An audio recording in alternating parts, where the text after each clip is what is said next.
दोस्तों, क्यों राजा विक्रमादित्य को एक राजा होते हुए भी दूसरे राजा के यहाँ पर नौकरी करनी पड़ती है? क्यों एक औरत को अपने पति की मूर्ति से लिपट कर जान देनी पड़ती है? और फिर क्या राजा विक्रमादित्य उस औरत को पुनः जीवित कर पाते हैं? सब कुछ इस कहानी में विस्तार से सुनेंगे। कहानी को सुनने से पहले अगर आप मेरे चैनल पर नए हैं तो प्लीज मेरे चैनल को सब्सक्राइब करें, वीडियो को लाइक और शेयर करें। तो आइए कहानी को सुनते हैं। उज्जैन नगरी में एक ब्राह्मण अपनी पत्नी के साथ रहता था। ब्राह्मण की पत्नी सुशीला एक पतिव्रता स्त्री थी। वह हर दिन जब ब्राह्मण को देख लेती और उसे भोजन दे देती, उसके बाद ही भोजन ग्रहण करती। वह ब्राह्मण राजा विक्रमादित्य के यहाँ पर नौकरी करता था, परंतु वह कभी काम पर नहीं जाता। महीना पूरे होने पर राजा विक्रमादित्य उसकी तनख्वाह उसके घर भिजवा दिया करती। ब्राह्मण बैठे बैठे अपने घर में अपनी पत्नी के साथ रहता। धीरे धीरे जब ब्राह्मण को राजा का धन खाते हुए काफी अरसा हो गया, तो एक दिन वह अपनी पत्नी से कहने लगा, सुनो भाग्यवान, मैं राजा के यहाँ पर कोई काम नहीं करता, परंतु राजा फिर भी मुझे मेरी तनख्वाह दे देते हैं। मैं राजा के इस कर्ज से कैसे मुक्त होऊंगा? इसीलिए मुझे लगता है कि मैं राजा के पास जाऊं और राजा से कहूं कि मैं उनके लिए कुछ करना चाहता हूं। ब्राह्मण की पत्नी सुशीला ने उसका साथ दिया और कहने लगी, आप सही कह रहे हैं, आपको राजा के पास जाना चाहिए। ब्राह्मण राजा के पास गया। राजा ने ब्राह्मण का बहुत सम्मान किया और उसे आदरपूर्वक दरबार में बैठाया। ब्राह्मण ने राजा से कहा, महाराज, आज तक बिना काम किए हुए मैं बैठे बैठे आपकी तनख्वाह खा रहा था, परंतु अब मैं आपके लिए कुछ करना चाहता हूँ। इस पर राजा विक्रमादित्य ने कहा, परंतु मैं ब्राह्मणों से कोई काम नहीं करवाता, लेकिन अगर आप इतना हट कर रहे हैं तो आप मेरे लिए एक काम करिए, आप गंगा स्नान कराइए और वहां से एक कलश जल मेरे लिए भी ले आइएगा। राजा की बात सुनकर ब्राह्मण बहुत प्रसन्न हुआ और अपने घर आया। घर आकर उसने सारी कहानी अपनी पत्नी को बताई। उसकी पत्नी सुशीला कहने लगी, अगर आप चले गए तो मैं आपके पीछे अन्न जल कैसे ग्रहण करूंगी, क्योंकि मेरा तो नित्य क्रम यही है कि मैं आपको देखकर ही भोजन ग्रहण करती हूँ। इस पर ब्राह्मण ने कहा, तुम परेशान न हो, मैं तुम्हारे लिए अपनी एक मूर्ति बनवा देता हूँ। तुम उस मूर्ति को ही भोग लगा के उसे देखकर अपना भोजन ग्रहण कर लेना। ब्राह्मण ने अपनी मूर्ति बनवाकर अपने घर में स्थापित कर दी। अपना जरूरी सामान लेकर ब्राह्मण राजा के दरबार में जा पहुंचा। वहां पर पहुंचकर उसने राजा से कहा, महाराज, अब मैं जा रहा हूँ, मेरे पीछे मेरी पत्नी की खैर खबर लेते रहना। राजा ने ब्राह्मण को आश्वासन देते हुए कहा, आप किसी भी बात की चिंता मत करिए, आप निश्चिंत होकर जाइए, मैं हर चीज का ख्याल रखूंगा। राजा विक्रमादित्य ने ब्राह्मण को रास्ते के लिए धन देकर उसको विदा कर दिया। ब्राह्मण के जाने के बाद ब्राह्मणी हर रोज अपने पति की मूर्ति को भोजन कराती, तत्पश्चात भोजन ग्रहण करती। एक दिन ब्राह्मण के पड़ोस में एक घर में आग लग गई। वह आग इतनी तेज थी कि धीरे धीरे पूरे मोहल्ले में फैल गई। जब आग ने ब्राह्मण के घर को भी पकड़ लिया तो ब्राह्मणी अपने पति की मूर्ति से कहने लगी, हे स्वामी, घर में आग लग गई है, कृपा करके आप घर से बाहर चलें। आग ने पूरे घर को लपेटे में ले लिया। ब्राह्मणी टस से मस न हुई। वह अपने पति की मूर्ति से बार बार यही दोहराती रही, स्वामी घर से बाहर चलो, घर में आग लग गई है। अंत में ब्राह्मणी अपने पति की मूर्ति से लिपट गई और उसके साथ जल गई।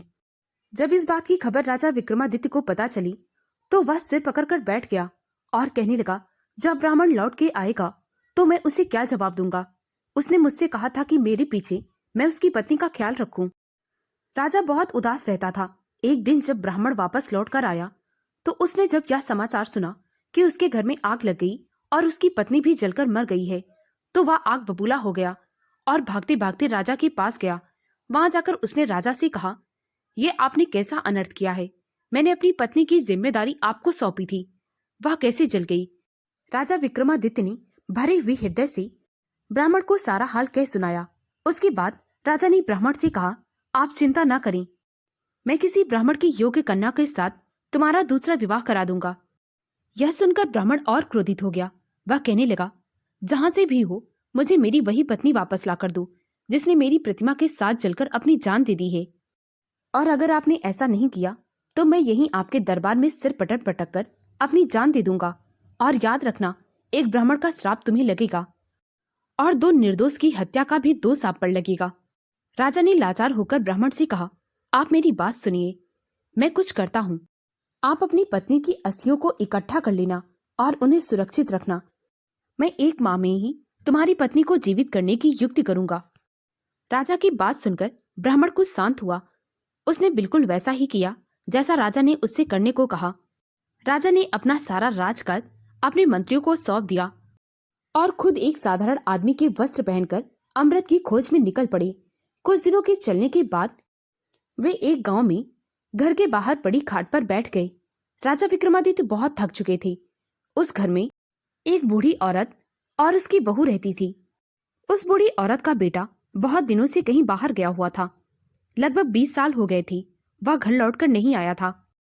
उसी की याद में वह बूढ़ी औरत और उसकी बहू बहुत दुखी रहती थी। अचानक से जब वह बूढ़ी औरत की बहू घर से बाहर आई तो उसने राजा विक्रमादित्य को बैठे देखा। वह सोचने लगी, हो ना हो यही मेरे पति हैं। इनकी उम्र और इनकी शकल मेरे पति से मिल खाती है। वह भागी भागी घर के अंदर गई। उसने बूढ़ी औरत से कहा, माँ जी, आपका बेटा आ चुका है, वह घर के बाहर बैठा है। यह सुनकर वह बूढ़ी औरत तेजी से घर के बाहर आई। उसने जब राजा विक्रमादित्य को देखा तो वह कहने लगी, यही मेरा बेटा है। बेटा, तू कहाँ चला गया था? इतने साल तक तू वापस क्यों नहीं आया? क्या तुझे मेरी एक बार भी याद नहीं आई? देख, तेरी याद में मैं सूख कर काटा हो गई। जब राजा विक्रमादित्य ने उस बूढ़ी औरत की यह सब बातें सुनी तो वे कहने लगे, हे भगवान, अब यह कौन सी मुसीबत मेरे सिर आन पड़ी है। राजा विक्रमादित्य ने कहा, माँ, मैं तुम्हारा बेटा नहीं हूँ, परंतु तू अपने बेटे के बारे में मुझे बता, मैं उससे मिलाने की पूरी कोशिश करूंगा। बूढ़ी औरत ने कहा, मेरे बेटे का विवाह बचपन में ही हो गया था। उसके बाद वह न जाने कहाँ चला गया। उसकी याद में उसकी पत्नी सूख कर कांटा हो गई है। मेरा भी बहुत बुरा हाल है। राजा कहने लगे, बुढ़िया माई, क्या तुझे उसके या उसके किसी पते के बारे में मालूम है? वह बूढ़ी औरत कहने लगी, बेटा, मैंने कई लोगों से सुना है कि दक्षिण दिशा में एक राजा राज करता है जिसका नाम वीरसेन है। वह हर रोज गरीबों में 1.25 मन सोना दान करता है। उसी राजा के महल में मेरा बेटा दुर्जन काम करता है। राजा विक्रमादित्य ने उस बूढ़ी औरत से कहा, अब आप निश्चिंत होकर घर में रहिए, कुछ ही दिनों में तुम्हारा बेटा तुम्हारे पास होगा। इतना कहकर राजा विक्रमादित्य वहां से दक्षिण दिशा की ओर चल दिए। कुछ दिनों की यात्रा पूरी करने के बाद वे राजा वीरसेन के यहाँ पर पहुंच गए। द्वारपाल से उन्होंने कहा कि जाओ और दुर्जन से कहो कि तुम्हारे गांव से एक पथिक आया है। द्वारपाल भीतर गया और वहां से दुर्जन को अपने साथ लेकर आया। दुर्जन को किनारे पर ले जाकर राजा विक्रमादित्य ने कहा, भाई, तुम जो कर रहे हो बहुत गलत कर रहे हो। क्या तुम्हें पता है कि तुम्हारी माँ और तुम्हारी पत्नी तुम्हारा कितना इंतजार कर रहे हैं? वे लोग बहुत दुखी हैं। तुम्हारे वियोग में वे सूख कर काटा हो गए हैं। तुम्हें उनके पास जाना चाहिए। इस पर दुर्जन ने कहा, इसमें मेरी कोई गलती नहीं है भाई। राजा ना तो मुझे छुट्टी देता है और ना ही मेरा इस्तीफा स्वीकार करता है। भला मैं अपने घर कैसे जाऊं? इस पर राजा विक्रमादित्य ने कहा, तो ठीक है, मैं जैसा कहता हूं तुम बिल्कुल राजा से वैसा ही कहना। अगले दिन जब दरबार में राजा बैठी हुई थी तब दुर्जन राजा के पास गया और कहने लगा, महाराज, गांव से मेरा भाई आया है। अब कुछ दिनों के लिए वो मेरी जगह पर काम करेगा। कृपा करके आप मुझे छुट्टी दे दीजिए। राजा ने कहा, ठीक है, तुम्हारा भाई तुम्हारी जगह पर काम करेगा, इसीलिए मैं तुम्हें 1 महीने की छुट्टी दे रहा हूँ। 1 महीने बाद तुम वापस आ जाना। दुर्जन ने राजा से विदा ली और अपने घर की ओर निकल पड़ा। अब राजा विक्रमादित्य एक आम आदमी की तरह राजा वीरसेन के यहाँ पर काम करने लगे। राजा विक्रमादित्य खुद एक राजा होते हुए दूसरों के दुख दूर करने के लिए नौकरों की तरह राजा वीरसेन के यहाँ पर काम कर रहे थे। राजा वीरसेन का हर रात का एक नियम था, जब सारी प्रजा सो जाती तो वह अपने महल से निकलकर एक देवी के मंदिर जाता। देवी उसे पकड़कर खौलते तेल में डाल देती। जब राजा अच्छी तरह से भुन जाता तो उसे निकालकर रानी उसे खाती। उसके बाद उसकी हड्डियों को इकट्ठा करके उन पर अमृत डाल देती। इस पर राजा पुनः जीवित हो जाता। उसके बाद देवी झांझर हिलाकर 1.25 मन सोना राजा को दे देती। वही सोना राजा सुबह होते ही गरीबों में दान कर देता। राजा का हर रात का यही नियम था। एक दिन राजा विक्रमादित्य सोचने लगा कि राजा वीरसेन इतना सोना लाता कहाँ से है। इसका पता करने के लिए मुझे उसका पीछा करना होगा। जब रात में राजा वीरसेन मंदिर की ओर जाने लगा तो राजा विक्रमादित्य ने भी उसका पीछा किया। राजा विक्रमादित्य ने छिपकर देखा कि राजा एक देवी की मूर्ति के सामने गया। देवी जीवित हुई और राजा को उन्होंने खौलते हुए तेल में डाल दिया। उसके बाद जब राजा का मांस भुन गया तो देवी ने उसके मांस को खा लिया, उसकी हड्डियों को इकट्ठा किया, उस पर अमृत जल छिड़का। उसके बाद राजा पुनः जीवित हुआ। देवी ने अपना अक्षय झांझर हिलाकर उसे 1.25 मन सोना दिया। यह देख राजा विक्रमादित्य बहुत दुखी हुआ और वह चुपचाप लौट आया। उसने सोचा कि यह राजा हर दिन कितना कष्ट भोगता है, कुछ भी करके हमें इसकी मदद करनी चाहिए। राजा विक्रमादित्य बाजार गए। उन्होंने वहां पर तरह तरह के मेवे, सुगंधित वस्तुएं और तरह तरह की मसाले ले लिए। जब आधी रात का समय आया तो राजा विक्रमादित्य ने अपने शरीर पर जगह जगह पर चाकू से चीरकर तरह तरह के मेवे, सुगंधित वस्तुएं और मसाले भर लिए। राजा विक्रमादित्य को अत्यंत पीड़ा हो रही थी, परंतु वे उस पीड़ा को सहन करते हुए राजा वीरसेन के कक्ष में गए। उन्होंने अपनी जेब से जादुई बीड़ निकाल उन्हें हुक्म दिया कि जब तक मैं वापस लौट कर न आऊं, राजा वीरसेन को ऐसी गफलत में रखना कि उसे होश न आए। राजा विक्रमादित्य राजा वीरसेन की जगह खुद देवी के मंदिर गया। देवी भूख से व्याकुल हो रही थी। जैसे ही उन्होंने राजा विक्रमादित्य को देखा, उसे उठाकर कड़ाह में डाल दिया। जब राजा विक्रमादित्य का मांस अच्छे से भुन गया तो देवी ने उसे निकालकर खाया। आज से पहले देवी ने इतना स्वादिष्ट मांस नहीं खाया था। वे यह मांस खाकर बहुत प्रसन्न हुई। देवी ने राजा की पूरी हड्डियां इकट्ठा की और उस पर अमृत जल छिड़का। राजा विक्रमादित्य पुनः जीवित हो उठा। उसके बाद देवी ने राजा विक्रमादित्य से कहा, आज मैं बहुत प्रसन्न हूँ। आज तुम्हारा मांस बहुत स्वादिष्ट था। आज मैं तुझ पर बहुत प्रसन्न हूँ। जो भी तुझे चाहिए दिल खोलकर मांग ले। राजा विक्रमादित्य ने कहा, मुझे आपसे 3 वरदान चाहिए। इस पर देवी ने कहा, ठीक है, दिए मैंने तुझे 3 वरदान, मांग, तुझे क्या मांगना है। इस पर राजा विक्रमादित्य ने कहा, पहले वचन में मुझे आपका यह अमृत का घड़ा चाहिए। दूसरे वचन में मुझे आपका अक्षय झांझर चाहिए। तीसरे वचन में राजा सोचने लगा, अगर यह देवी यहाँ पर रहेगी तो वह राजा वीरसेन को फिर से भूनकर खाएगी, लेकिन इसके बाद इसके पास यह अमृत घड़ा नहीं रहेगा तो वह राजा को पुनः जीवित कैसे करेगी। इसीलिए राजा ने तीसरे वचन में उसे देवी का वहां से चले जाना मांगा। देवी ने तीनों वर राजा विक्रमादित्य को दे दिए और वो वहां से चली गई। राजा विक्रमादित्य वह अक्षय झांझर और अमृत का कलश लेकर वहां से चला आया। राजा वीरसेन के पास जाकर राजा विक्रमादित्य ने अपना जादुई वीर उठा लिया। जैसे ही वह वीर वहां से उठा, राजा वीरसेन को होश आ गया। जब उसने समय देखा तो वह बौखला गया। वह भागा भागा देवी के मंदिर गया। वहां देखा कि वहां पर तो देवी नहीं है और वह कड़ाह उल्टा पड़ा है।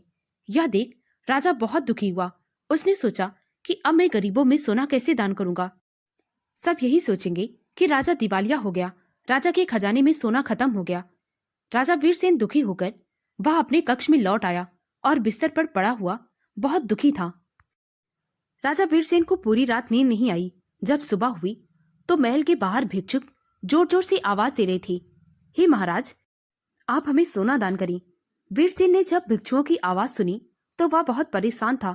उसे कुछ समझ में नहीं आ रहा था कि वह क्या करे। बाहर भिक्षुओं की आवाज जोर जोर से गूंज रही थी। जब राजा विक्रमादित्य ने राजा वीरसेन को इतना उदास देखा तो वे उनके पास गए और कहने लगे, हे महाराज, आप सोच क्यों रहे हैं? आप जाकर गरीबों को सोना दान करें। यह लीजिए अक्षय झांझर, आप हर रोज इससे 1.25 मन सोना निकाल सकते हैं। जब अक्षय झांझर राजा विक्रमादित्य के हाथ में राजा वीरसेन ने देखा तो वे बड़े हैरान रह गए। राजा विक्रमादित्य ने सारी कहानी उन्हें कह सुनाई। राजा वीरसेन ने कहा, तुम कौन हो? तुम कोई मामूली इंसान तो नहीं हो। इस पर राजा विक्रमादित्य ने राजा वीरसेन को अपना परिचय दिया। राजा वीरसेन ने राजा विक्रमादित्य से कहा, आप जैसा महान शासक तो इस दुनिया में हो ही नहीं सकता, जो दूसरों के लिए जीता है, दूसरों के दुख को निवारण करने के लिए खुद को दुख में डालता है। राजा विक्रमादित्य ने राजा वीरसेन से अपने राज्य वापस आने की इजाजत ली। राजा वीरसेन ने राजा विक्रमादित्य को बहुत ही आदर के साथ और बहुत कीमती वस्तुएं देकर वहां से विदा किया। लगभग 1 महीना पूरा होने वाला था। ब्राह्मण अपनी पत्नी के पुनः जीवित होने का इंतजार कर रहा था। राजा जैसे ही वह अमृत लेकर ब्राह्मण के पास पहुंचा, उसने ब्राह्मण की पत्नी की अस्थियों पर वह अमृत छिड़का। उसकी पत्नी उठकर खड़ी हो गई। अपनी पत्नी को जीवित देखकर ब्राह्मण बहुत प्रसन्न हुआ। ब्राह्मण ने राजा से अपने बुरे बर्ताव के लिए राजा से माफी मांगी। राजा विक्रमादित्य केवल एक महान योद्धा या शासक नहीं थे। उन्होंने दूसरों के दुखों को दूर करने के लिए खुद के जीवन को जोखिम में डालने से भी परहेज नहीं किया। दोस्तों, अगर आपको यह कहानी अच्छी लगी हो तो प्लीज मेरे वीडियो को लाइक और शेयर करें, मुझे ज्यादा से ज्यादा सपोर्ट करें ताकि मैं आप लोगों के लिए और भी अच्छी अच्छी कहानियां ला सकूं। कहानी को पूरा सुनने के लिए बहुत बहुत धन्यवाद।